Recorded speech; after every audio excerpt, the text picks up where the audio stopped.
Well, I think I have finally mastered a pattern that I have found difficult for such a long time.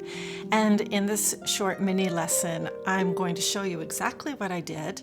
So go get your harp and I'll take you step by step on how I learned this left hand pattern and got a lot better at it.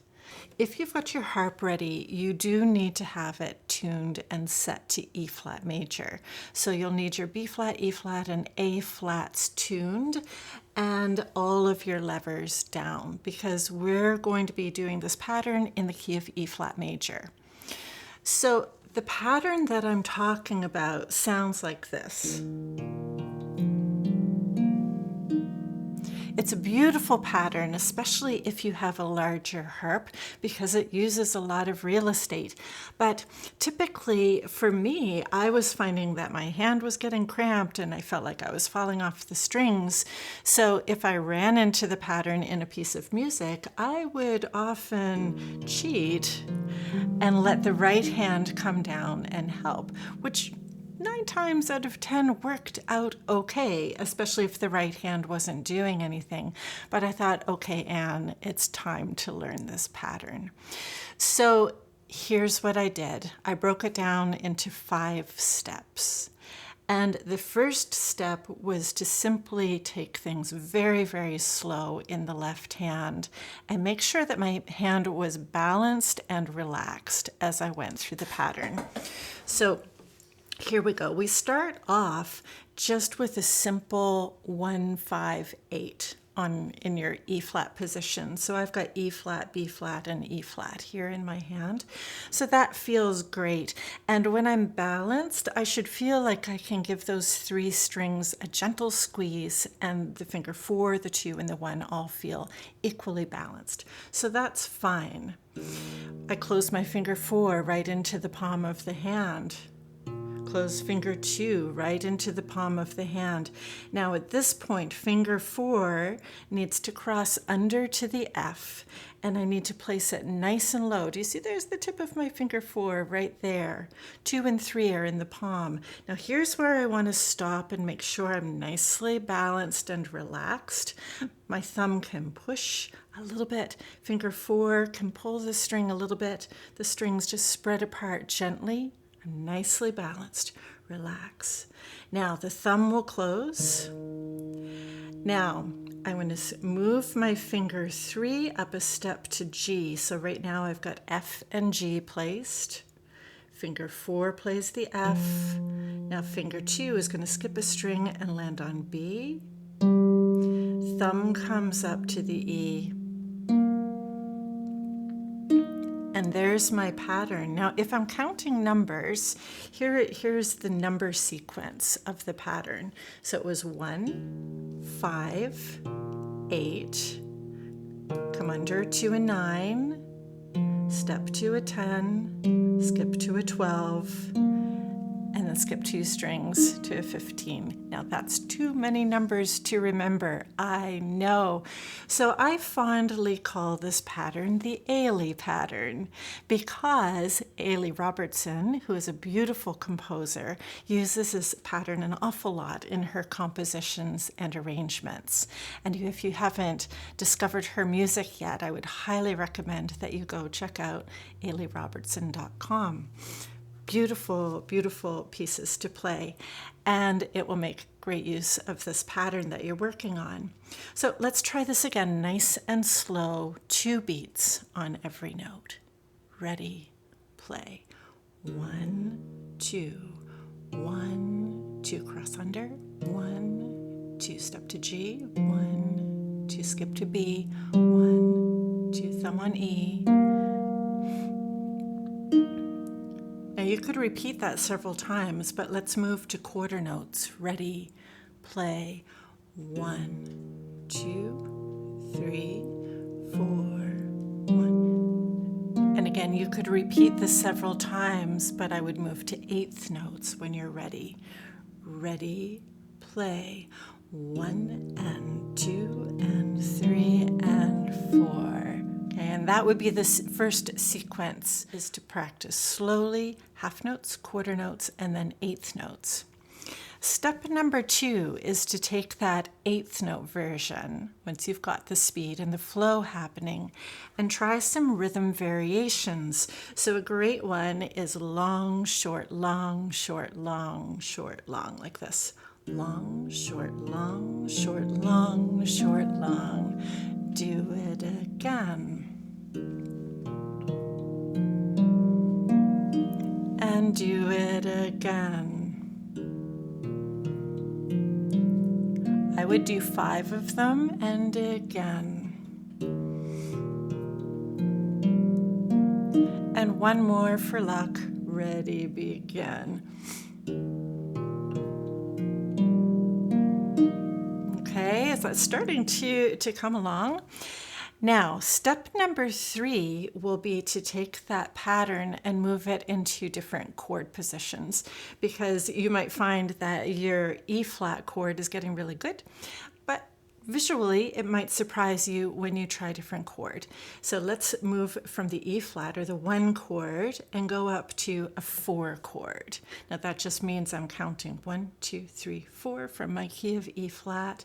That puts us on an A pattern. So it's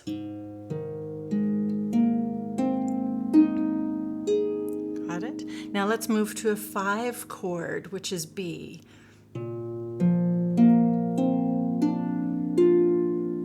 Move to a 6 chord, which is C.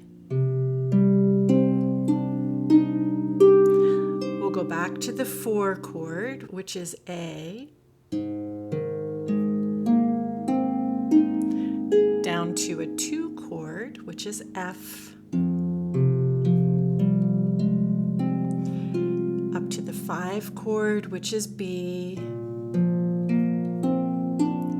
And home to 1, E. So we just created a nice 8 pattern chord progression, which could serve as a really nice warm-up.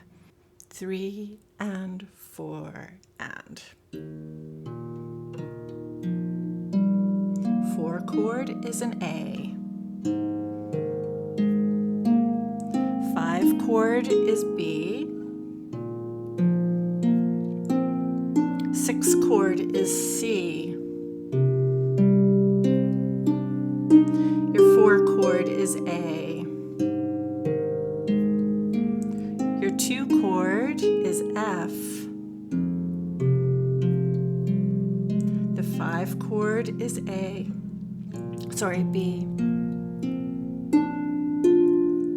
And back to 1, E.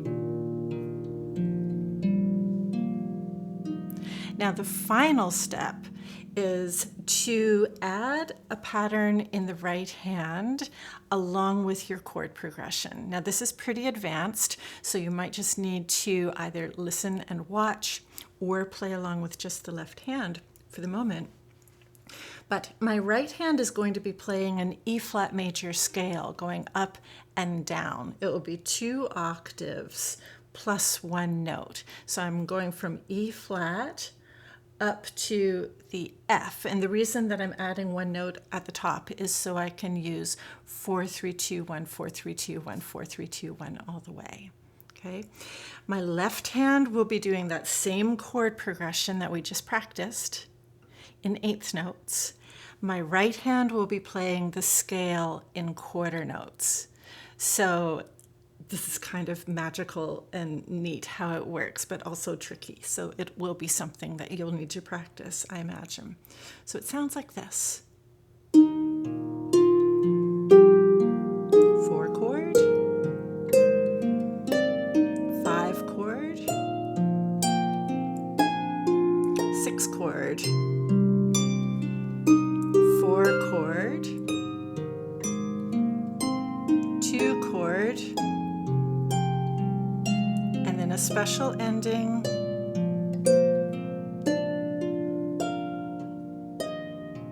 And the reason that I did the special ending is so my hands wouldn't bump into one another at the very end.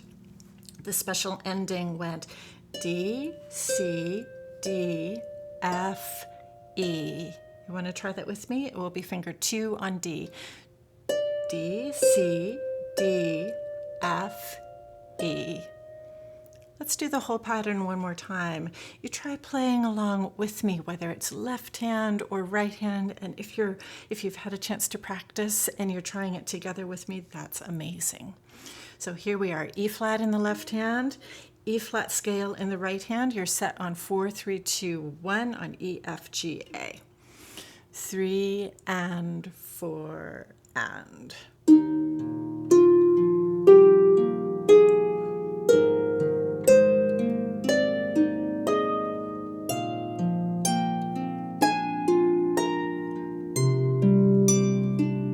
Down to A,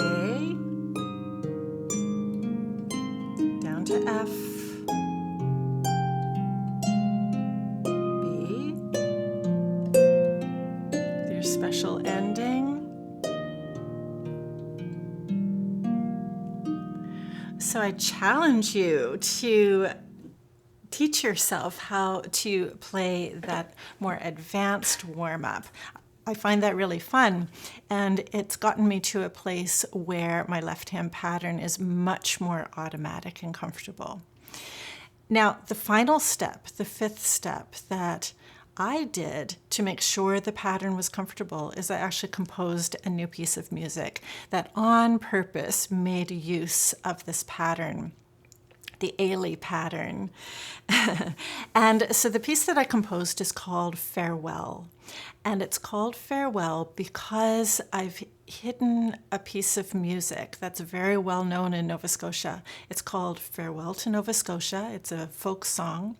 And if you want to find out what that sounds like, I'll put a link up here. But the folk song is hidden inside of this piece. So that's one little Easter egg, I suppose you could say. And the other thing, of course, is that it's making use of this pattern that I have found challenging. And so by incorporating it into a piece of music, that's a really good way to integrate this new technique. Now, I did put it in such a way that if you're not quite ready to handle that pattern, you can come down and share it in the right hand. So the right hand will have time to help. Also, if you are playing a smaller harp or you're not quite advanced enough for this piece, the piece comes with two versions. So the second version is for small harps and is at a more elementary level. I should let you know that it is in E flat major, so you will need to have your harp tuned and set to an E flat major with B flats, E flats, and A flats in the key signature. So that performance video is right over here, and you can watch that. And if it sounds beautiful and interesting to you, I would invite you to learn it. And I hope that this lesson was helpful and maybe encouraging to know that there was a pattern that I found difficult to play for a long time, but with some careful planning and some creativity, I got a lot better at it, and I'm sure you will too. Thanks so much for watching.